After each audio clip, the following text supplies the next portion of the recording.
Welcome to the Stranger Conversations podcast, where we explore the lives and lessons of those around us, hidden in plain sight. I'm your host, Tay Jones.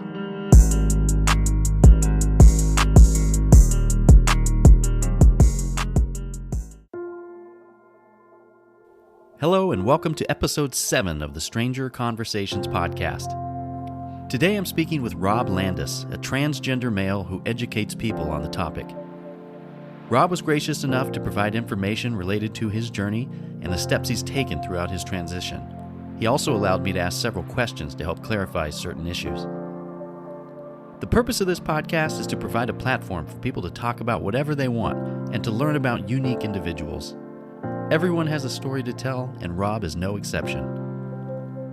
Whether you agree with the topic we're going to discuss today, I guarantee you're going to learn something about the ever-so-present issue. Now let's get on with the conversation.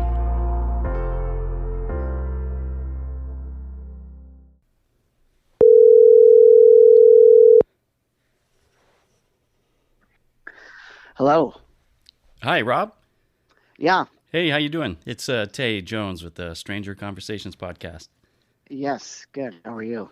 Doing good. Yeah. I appreciate you signing up for the show, and we are up and recording on your episode. Okay. Yeah. So, Rob, when people sign up for the show, there is a little bit of a portion in there that says, tell me, if there's anything that you want us to know before we start recording. And you would put in some very interesting things, very interesting subject matter that I'm really excited to talk with you about. Great. And so I think what we should do is first start out, just tell us a little bit about yourself, and then we'll move into the topic that you're hoping to speak about. Okay. Perfect. Well, I am Rob Landis. I was born Robin Marie, and I was born in a small rural town called Prineville, Oregon. The current population is about 9,000, but back when I was born, it was probably a bit less than that. I am 38 years old, and I transitioned from female to male 9 years ago. Wow. March was actually what I like to call my maniversary. Maniversary. Okay. I like that. Yeah. Yeah. And so since then, since this is a rural area in Central Oregon, not many doctors were familiar with kind of, all the issues that come along with transgender individuals in this area. They didn't know how to best offer services for trans individuals. So Yeah. I took it upon myself to just kind of be out about who I am, and really just kind of help the doctors learn as I was learning about myself and the needs that I have as a trans individual here in such a small area. Yeah. Interesting. Wow. Yeah, I was born to kind of a religious family, and so that was rough. But I do have a loving mother who adores me, and she loves me unconditionally. So once I came out as trans, she and most people that know me said, "Well, it kind of makes sense. It seems to fit." So Yeah. they're Interesting. just glad that I'm happy. Absolutely. Yeah. So, if they had those thoughts that maybe that this seemed to fit, at what point in your life did you start to think that maybe you were a transgender person? Well, ever since I was little and could basically talk, I didn't want to wear dresses. Yeah. I voiced my opinions to my moms about, not wanting to wear a dress, or like for my birthdays or holidays, I would ask for toys that are traditionally manufactured around specific genders, like boy toys, Mm-hmm. quote unquote, G.I. Joes and things like that. Yeah. So growing up, most people just called me a tomboy, or there was even a long period where people were mistaking me for a little boy anyway. Okay. And I have 2 older sisters, and so they would have friends that ask them what their brother's name was, and they're like, "I don't have a brother." Yeah. So But at the time when I was younger, there wasn't a terminology for transgender. I didn't know that it was something that I could do something about. Mm-hmm. So, the only thing that I had heard when I was a kid was transvestite, and it was always kind of taboo. And whenever somebody mentioned the word transvestite, it always had a negative connotation. Right. And like I said, it is a small rural town, so there wasn't much diversity in Central Oregon at the time either. Yeah, I can imagine. And I'm familiar with Prineville, and it is kind of a smaller town. Kind of that rural. I mean, like a cowboy town. Yeah. How does that work for you? Have you faced a lot of backlash, or have the times that are changing in the world today, also been out there for a while to where this hasn't been an issue? Well, I think it's situational. I I have done a lot of things in this community where the people that do know me absolutely love me. Mm-hmm. They support whatever, as long as I'm happy, they know that I'm the same lovable, goofy person that they knew before. When I was in high school, I was a homecoming princess. I was the student body president of Crook County High School my senior year. And so, like, from there, I make personal connections basically wherever I go. And since being out about being transgender, I think it helps show people that I'm not, a freak. I'm not Right. completely different. I still function like a normal person. I sleep, I wake up, I use the restroom, I eat, the same normal life stuff that everybody else does. Mm-hmm. Yeah, and forgive me too. I would consider myself very ignorant about this topic, which is why I'm actually really excited to talk with you and ask some questions. So I hope, like you said, even in your thing, you said you're very out about this and you love to educate people. So hopefully I can ask some pointed questions and get some answers from you. Sure. Yeah. So you were a woman transitioned to a male. Do you think that is looked differently than a male transitioning to a woman? Yes, I do. Unfortunately, society still has their ways of looking at things, and I don't think they're most people's minds have not been opened to the concept of it going both ways. Yeah. So, um, there's always that talk of male privilege, Mm-hmm. and why would any man want to, get rid of his privilege and become a woman? Also, a lot of people don't realize, but testosterone is a very strong hormone. And for trans women, if they have went through their first puberty, the testosterone effects that it has taken on their body are much more challenging to kind of fight off if someone is transitioning from a male to a female. Mm-hmm. It is considerably easier for somebody to transition from female to male because that testosterone is so strong. It hits your body right away. A lot of changes happen within a short period of time, and like for me, within my first year on testosterone, my facial hair was coming in, my voice was deepening, all kinds of changes like that are physical that everyone else in public can see. Yeah. uh, so you can essentially, and I don't like the term pass because I'm not trying to pull the wool over somebody's eyes or anything, but where society starts seeing you as the gender that you identify as, Mm-hmm. it's a lot easier most of the time for trans men versus trans females. So I do feel like, in a way, that made the process a little more easier for me. But it's never easy, even though I do feel like I've had it pretty easy. The psychological challenges that you have to go through, the physical challenges, um, it's it's all just a big ball of crazy, you know. Yeah. Um, but I would say it's much more challenging for a trans woman to have to kind of try to undo some of the effects of the testosterone that it had done with their body before transition. Yeah. So you took testosterone. That's part of the process. Correct. Okay. Yeah, I started taking that 9 years ago this March, and yeah, I take injections in my thighs every 2 weeks just to kind of keep that level of testosterone in my body. So it's And an I go, ongoing thing you do. yeah, absolutely.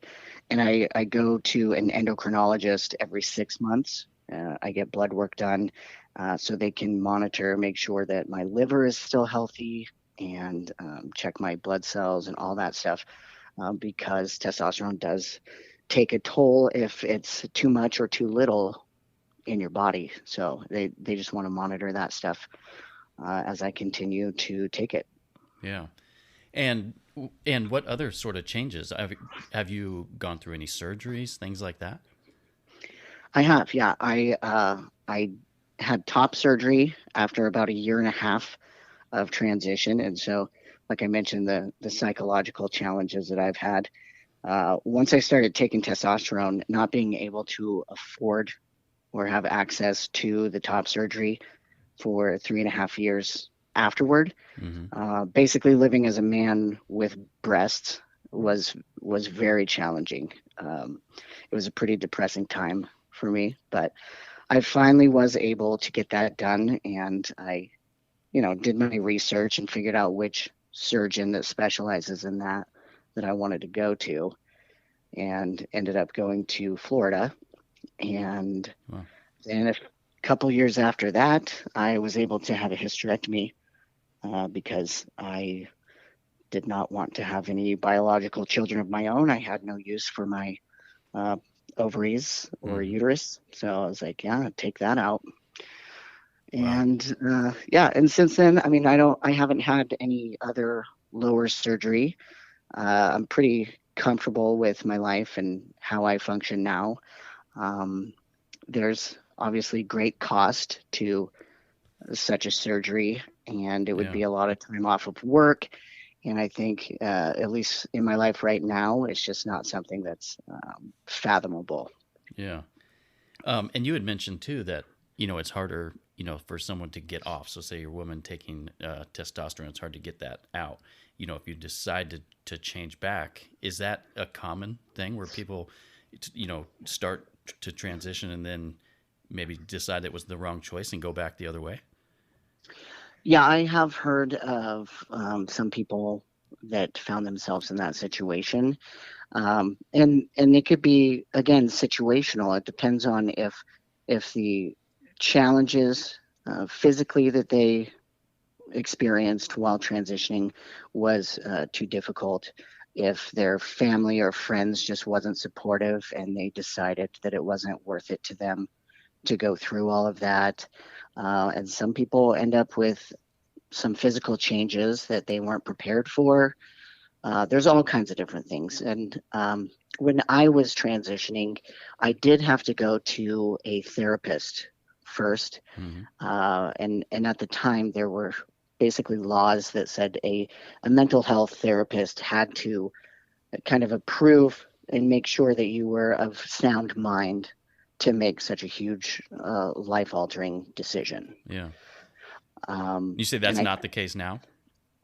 yeah, and I do think it might be state to state. They might Gotcha. have different regulations for that, but I do believe right now it's not the case. Yeah. And if some of it too, you hear a lot of talk about, very young people making this decision and their parents are getting them surgeries and putting them on medication. Do you think that there should be any sort of age cutoff for this to to make sure that the person really does understand, if they're maybe too young or potentially too young to know exactly what they might want for the rest of their life?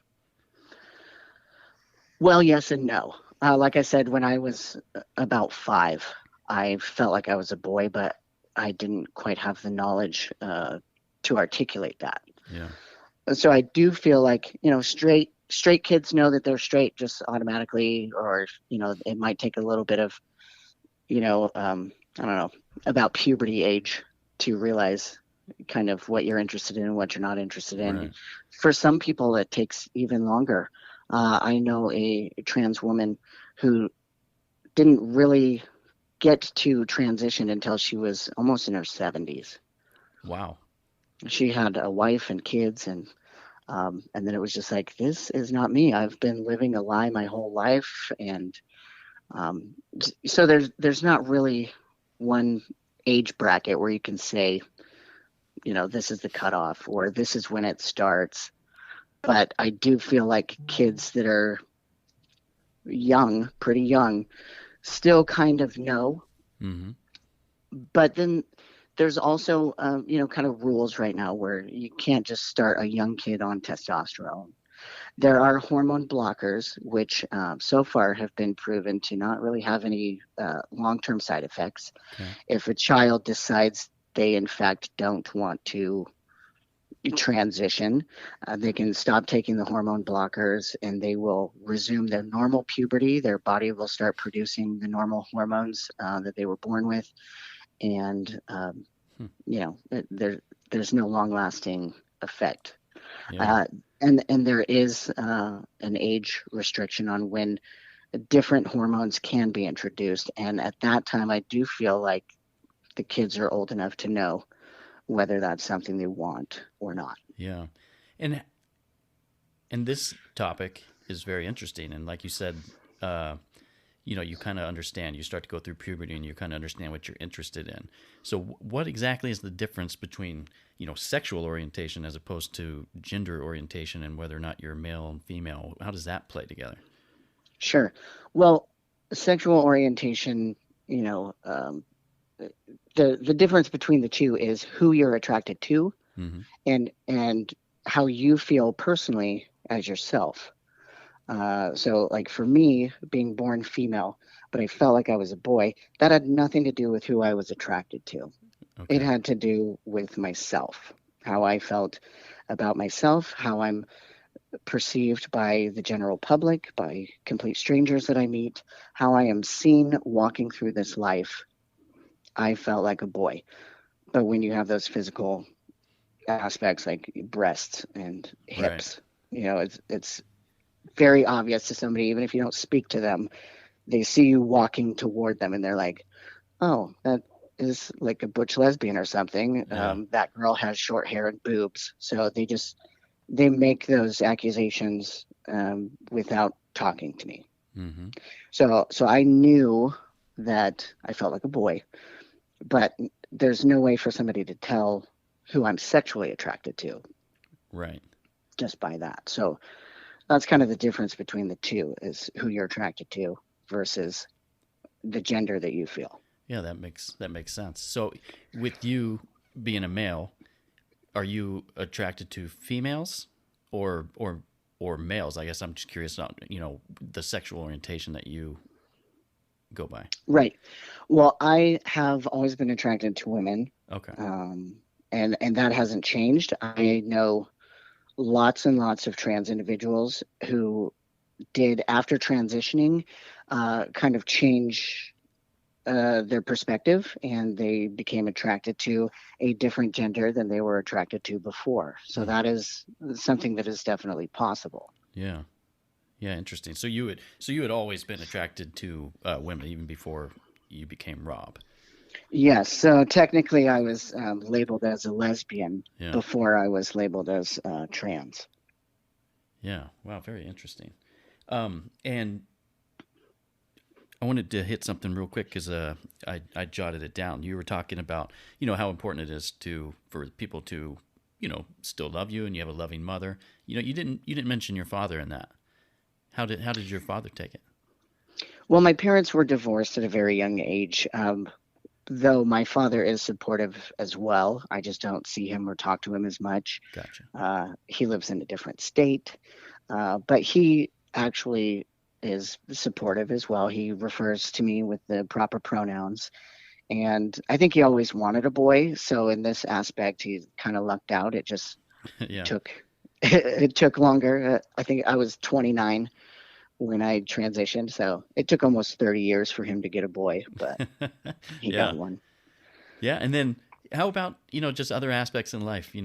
Were there any family members that were, vehemently against this and that you've lost contact with, or any friends? Have you lost anything because of the choice that you made? Surprisingly, no. Like I said, I've had it really easy.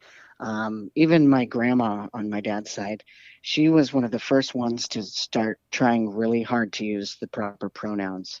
Mm, And she's like 70 now or something like that. So yeah. I feel like that was pretty amazing for somebody of that generation to at least kind of understand it enough to respect me and try to use the right pronouns. Right. I didn't have any friends in my circle that would have judged me for that. I started in my younger 20s, I really just started to make my friend circle only positive, uplifting people. Mm-hmm. I tried to get rid of all of the negativity in my life, and it was really refreshing. And I mean, yeah, I've had it pretty easy. Yeah. I think we could all use a little bit more positivity and shut out the negative for sure. Yeah, yeah. Well, and that's another thing I like to point out though is that a lot of trans individuals don't have that support. Right. Even if their family is, they might have friends that just can't wrap their minds around it, can't support it, and that type of stuff can lead to severe depression and possible suicide. Mm-hmm. It's very hard when you feel like the ones that you love and that you thought loved you won't tolerate you living your life as your true self. Yeah. And how about you? Did you have any struggles with depression, or what, or if you did it get better as you became who you felt that you should be? I did in high school, so when I was still female, Mm-hmm.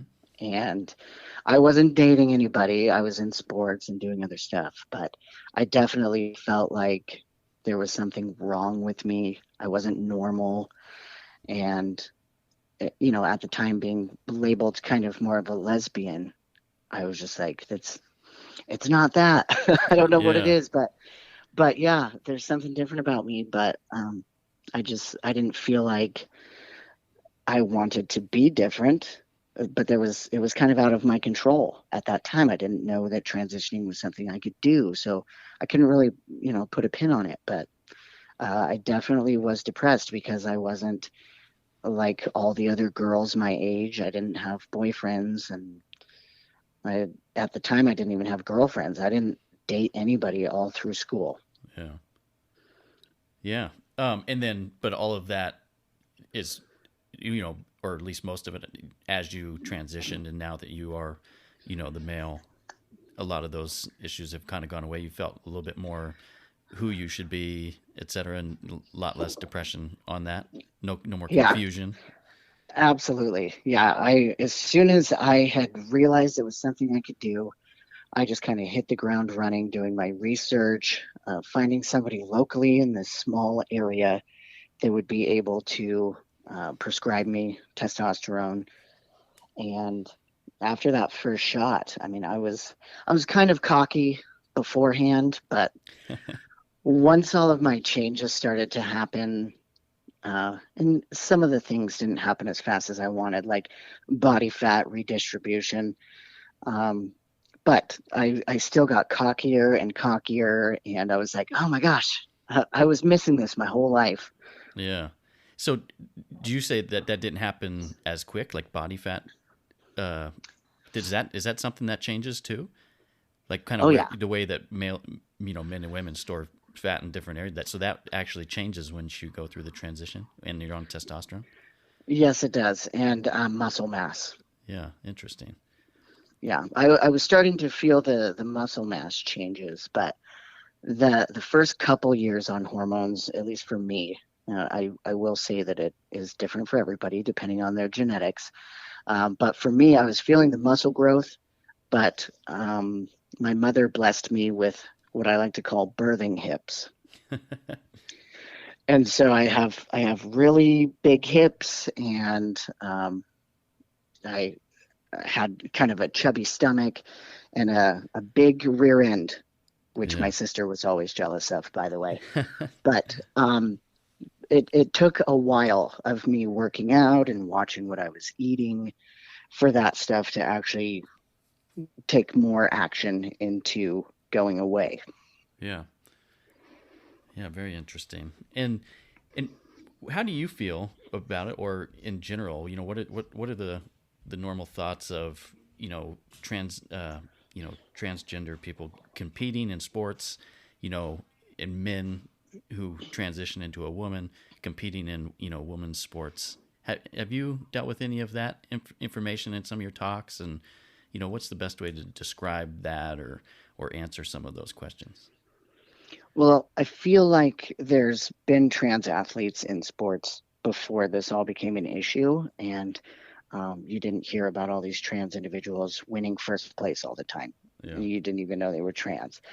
So there are a couple trans athletes that I know and follow on Instagram and have read about in lots of different magazines. Some are sponsored by Nike, and which I think is awesome that they're showing their support of trans athletes. But yeah, like I said, they're not dominating the sports. They're not winning first place, and that's causing an uproar. It's that people don't understand and haven't educated themselves Yeah. on how these things affect. Because, like I said, trans women, though they may have been born men, once they start taking the female hormones, Mm-hmm. they're not having that muscle mass, they're not having that bulk. Their bodies are changing as well. Yeah. And so, in that aspect, most athletes in most sports, if that is what their career is, they train and they train and they train, and that's all they do. Hours a day Yeah. training. Absolutely.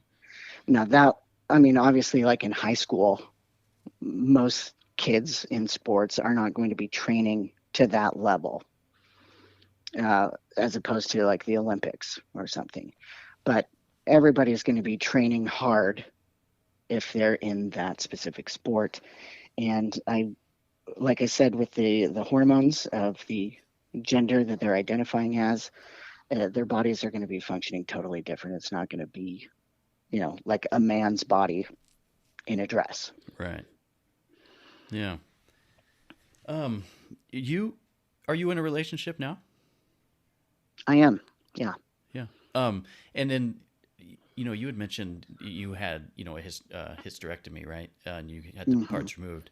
I don't really understand exactly how the rest of that works. Is there another step that someone could take and actually, have like, I mean, some sort of a penis attached to them? I don't know. I don't understand all the processes or different levels of surgeries that people can go through.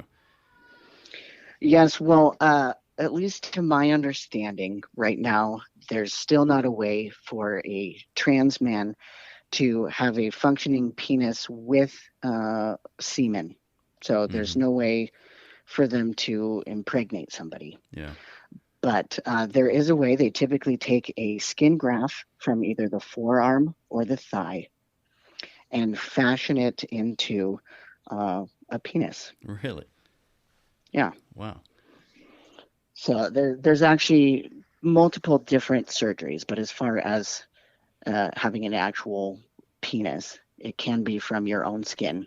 Mm-hmm. And of course, they have to reroute the urethra and have a lengthening of the urethra.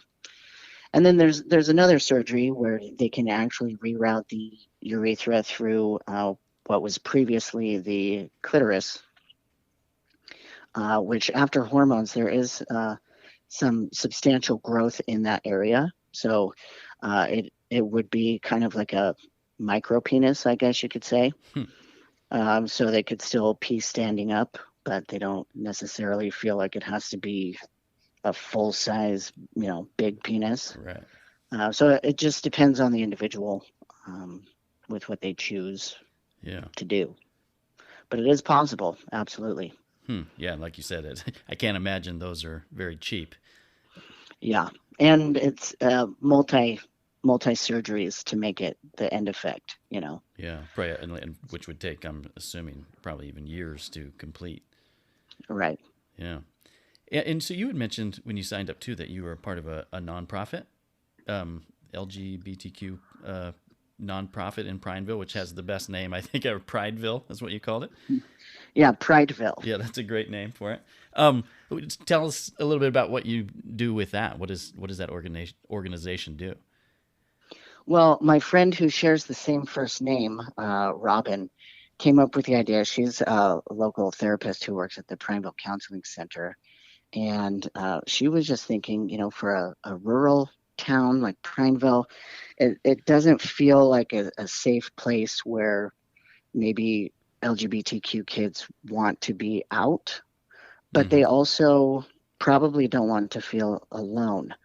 So it's something that Robin came up with as kind of an outlet for the local LGBTQ youth Mm-hmm. to, whether it be on little meetups. Of course, all this happened before COVID, Right. but a way for them to know that they're not the only ones in this small town that are like them. Plus, during Pride Month, which is June, they do some get-togethers. They have like a gay movie night at a local bar here in town that Mm-hmm. is open to uh, people that are under 21, and they have a little movie theater in the back. Huh. So they do gay movie nights there and gay bingo and all kinds of stuff where local LGBTQ kids can get together and hang out with people that are like-minded. And yeah, and it's usually in a safe space. Obviously, in public would be, they don't have to be out about who they are, but they can just be in this group of kids that are hanging out. Yeah. And is this your full time work that you do?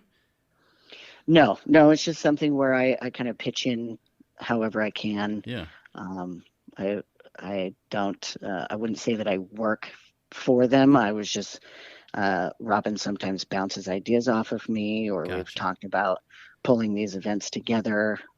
We recently had Transgender Day of Visibility, and we met in a park in town, social distancing and wearing masks, but we had, trans flag, and we had some candles to light and just kind of talk about what we want to see for our community Mm-hmm. as far as acceptance and different things that we could do. We did a little bit of Pride Month planning ideas, stuff like that. Yeah. And in a town, of 9,000 people, is this, there's enough people that are, coming to these things to keep it going? Yeah, Yeah. there's surprisingly more than you would think. And Yeah. I think that's another thing that most people don't realize is that you you probably know at least one or two and might even be related to somebody who identifies as lesbian, gay, bisexual, transgender, or Yeah. queer. Yeah. And then speaking of that, the LGBTQ in the what exactly what's considered queer as opposed to gay? What exactly is that? I've noticed that, and I've never had anybody explain that to me. Well, there's some people that feel like they're somewhere else along the spectrum. The general public just kind of looks at gender as kind of a binary. Either you're male or female, Mm-hmm. not a percentage of both, not, like 75% male, but maybe there's that other 25% that's a little feminine. Yeah. There's some queer individuals that either feel somewhere in the middle or don't feel like either. Okay. They might just feel individually themselves and not really care about the male or the female side. Yeah. Yeah. Interesting. And then LGBTQ plus. What is plus? Is that just all encompassing kind of everything else? It is. It's kind of all encompassing. There's people that are asexual. They might not be attracted to anybody Mm-hmm. sexually. There's intersex individuals who may not identify with transgender, but they may have been born with sex organs that kind of go against their outward physical appearance, and Gotcha. or yeah, I mean, there's a myriad of different little things that people don't realize, and that they may still be somebody who wants to at least identify as some part of a group and be Right. included. So the LGBTQ plus is just more inclusive of different individuals, and just letting them know that they are a person as well, Yeah. you know. You had also mentioned, you get the bingo nights, etc. So I did some bingo one time, and the person, I don't know what you call them, the facilitator, the caller, or whatever, it was a drag queen, so it was a male dressed as a woman, and Oh it yeah. was so much fun. But what's the difference between a drag queen and a transgender person? Is it just a part time act as opposed to someone who lives that way all the time? Yeah, well, I think, and I can't speak for them because I'm not one, Yeah. but from what I understand, it is something they're comfortable with doing. They're comfortable cross-dressing, but it doesn't necessarily mean that they want to do any body-altering surgeries Mm-hmm. or take different hormones. They're completely happy with their body the way it is, and then Yeah. when they perform, they, tuck or uh, put on a bustier or whatever they have Mm-hmm. to do that job. And I do think that the adrenaline and the fun of performing for a crowd is probably somewhat addicting and fun. Right. Um, so yeah, there's people love drag queens. Yeah. I know I do. I know some personally, and they're just always a kick in the pants. Yeah, for sure. Yeah. So, what do you do in your day to day life and work? Like, what's your profession? Well, I currently work in a warehouse for a distributor of medical supplies. Oh, okay.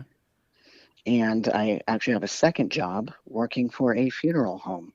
Oh, wow. Yeah, which is usually one of those conversations where people don't want to know more. Oh, I definitely want to know more about that. So, which function do you do at the funeral home? I get called to remove bodies from their place of death and take Okay. them to the funeral home. Yeah. Yeah, absolutely. That's actually a pretty important job, especially when people have, they've been going through loss and then, the funeral home comes to take the body away. I've been there for those things, and they always seem like, they do it very respectfully and work with the families. It's not an easy job for sure. Right. Yeah, and it's not one that most people want to volunteer for either. Mm-hmm. That's why I said the topic is kind of one of those where people don't really want to know more, because most people are like, "Oh, I couldn't do that. Yeah. That's just crazy." So you pick up, the bodies. Do you have any part of the preparation, etc., for the funerals? I don't do any of the embalming or anything like that. No, Yeah. we usually take them back to the funeral home, and there's a process of prepping them before the embalming. Yeah. So, Yeah. How did you get into that line of work? well, this is a small town, and when I was needing a quick little second job, my mom put the word out there on her Facebook page, Nice. and one of her Facebook friends, a longtime family friend, Mm-hmm. was first to respond. And she said, "Hey, we need some help at the funeral home. Have him give me a call." Yeah. Yeah. That's good. So, Mom's looking out yeah, for you. yeah, she is. And how does that work in a small town? I can only imagine. You probably know a lot of these people, or at least it's, parents, grandparents of people that you may have grown up with, and you run into these folks. Is that happen quite a bit? So far, there has only been one person that I have known personally. Yeah.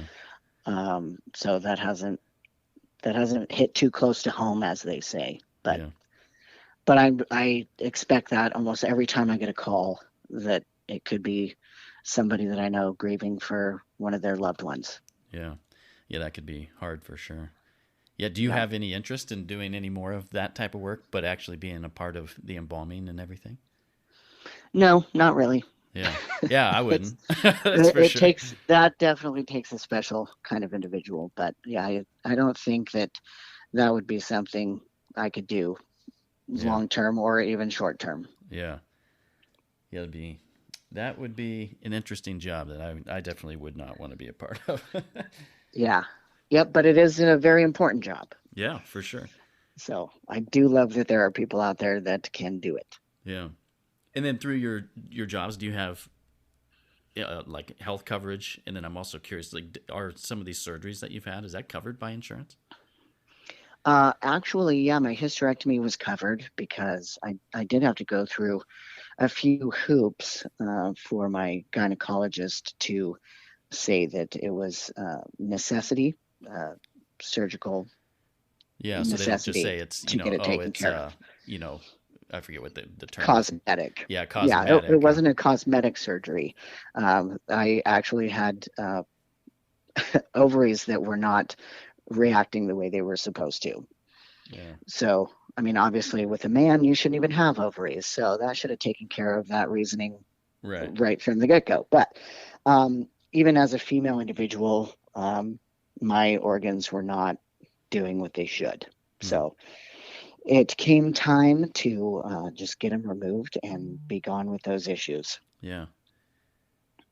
Yeah. Yeah. Well, that's good. At The least top thanks for surgery, that. I yeah, the top surgery I did have to pay for out of pocket myself. Hmm. Um, but that was also I've been through a few jobs in the last 9 years, so insurances are always changing, and whether something is covered or not, there's always hoops to jump through. Yeah. Um, so it was just easier for me to pay for it out of pocket. I was able to be approved for a care credit card to pay for it up front and then just make payments to the Gotcha. credit card to get Yeah. it paid off. But Yeah. yeah, And Rob, with all your surgeries and the testosterone you take, do you do you feel that people look when they look at you? Do you think that they see you as a man, and would they know unless you told them? they would not know I'm trans unless I told them. Yeah, Really? I definitely I have a big beard going on, got a mustache. Wow. Uh, Yeah. and actually, within the last 2 years, my hairline started to thin and recede. So I've been bald for 2 years. Really? Yeah, Wow. so I don't think anybody would look at me and think Yeah. that is a girl. So you can full on grow facial hair just just like anybody else. Yeah, I have to shave every few days Yeah. and trim my beard. I've been in a couple beard competitions. So Really? I That's have, great. yeah, I have red hair. So I dress up as a leprechaun for a couple of the competitions because it grows nice and red. Yeah. Yeah. Wow. Very interesting. Yeah. Yeah. That medicine sure does its job, doesn't it? Yeah, Yeah. it does. Yeah. But it is, like I said, genetics play a big role in it. I know some people that were born male and identify as male can't grow a beard if they wanted to, or it's patchy, Yeah. or, Yeah. I this or that. I know people So, like that myself. Yeah. yeah. Yeah. So it happens. It just depends on the cards that you're dealt, I guess. Yeah. And you had mentioned when you signed up about you had a YouTube channel where you documented some of your transitions. Is that something that's still active, or was it? Did you stop that after a couple years after the major changes? Oh, no, it's still active. Yeah. I did an update video about a month ago. Really? So And I what's your started, channel? well, gosh, I don't have the whole link memorized, but if you search Rob Landis FTM for female to male, Okay. it should show up a channel All right. I'm gonna to find it too, and subscribe to. yeah, I'll find it and Yeah, I'll put it in the show notes of this. great. Thank you. Yeah, I started doing that because before I started transitioning, I was doing a lot of research on YouTube. And I was thankful for trans individuals that transitioned before me, documenting the changes they went through, mentioning some of the things that I might expect to happen if I were to transition. Right. And so it was a lot of information that I found helpful, and I wanted to kind of offer my changes and what I went through so other people can kind of do some of their research if they were in the same position as I was. But also, I started doing some when I was dating one of my ex-girlfriends. I started doing kind of a Q&A. I did some videos that were answering questions that I get asked a lot when I do panels at the colleges and stuff.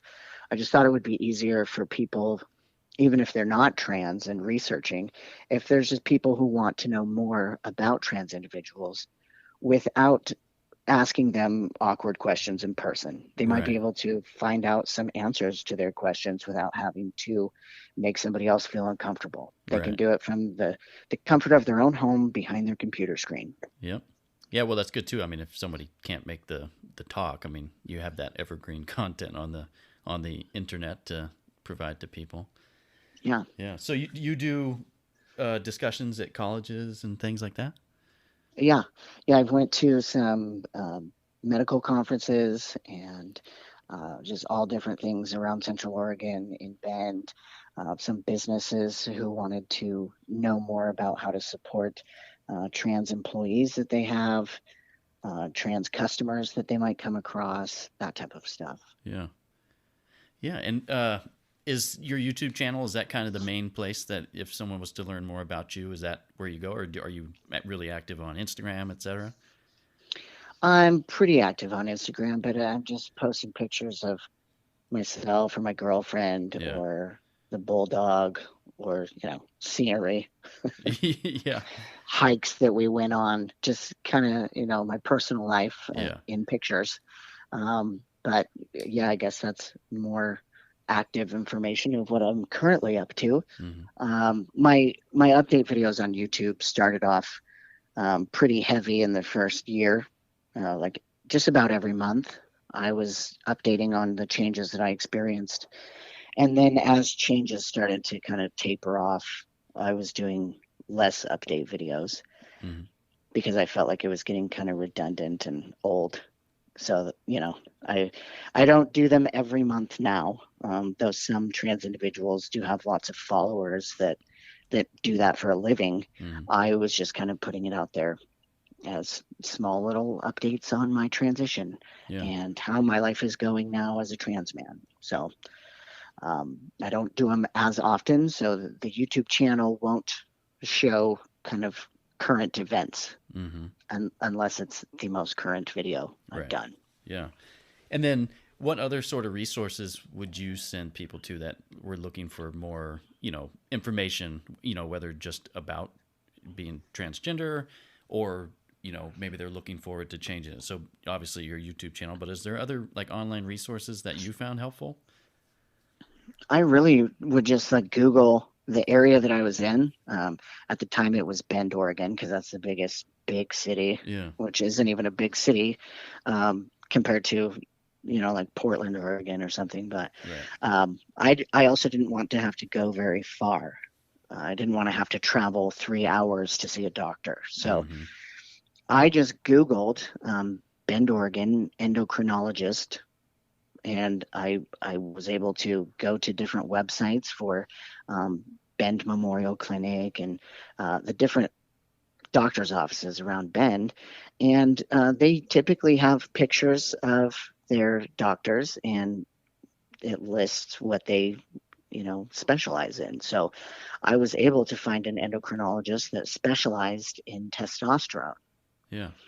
because some of them deal with other hormones, or if somebody's diabetic, endocrinologists specialize in diabetes and stuff like that. So I wanted to find one that had lots of years experience with testosterone. Even if they didn't have experience with trans individuals, they still kind of know what the normal levels should be Right. for a man of my age. Yeah. Yeah. Well, it's a very interesting topic. And I really appreciate you signing up for the show. It's great to talk with you. Is there anything that I didn't ask you that you want to share?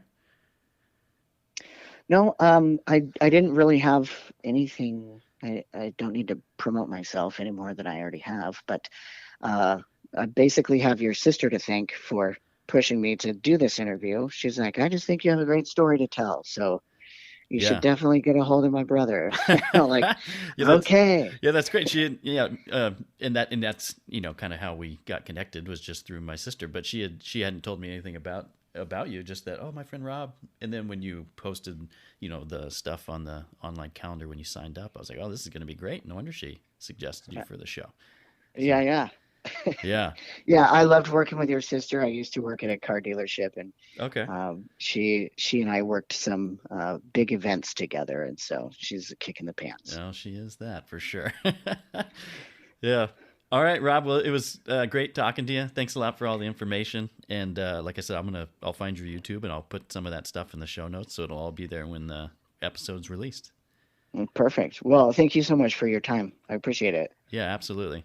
Have a great day. And I will Oh yeah, go definitely ahead. promote. I will definitely promote your page on your YouTube channel and share it as soon as it's released and whatnot. That's great. So you can Yeah. get some more followers and people listening in. Yeah. Thank you so much.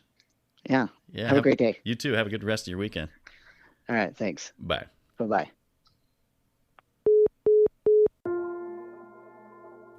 I'd like to thank Rob for coming on the Stranger Conversations podcast. I appreciate his willingness to share such intimate details about his personal life and to help educate people on this topic. If you'd like to learn more about Rob or would like to follow him and what he's got going on, I've put a link to his YouTube channel in the show notes. If you like this episode of the podcast, give us a rating and leave a review so we can continue to share the lives and lessons of those around us, hidden in plain sight. And as always, like, follow, share, and subscribe to the show and our social media so you don't miss out on the conversation. Thanks for listening and stay tuned.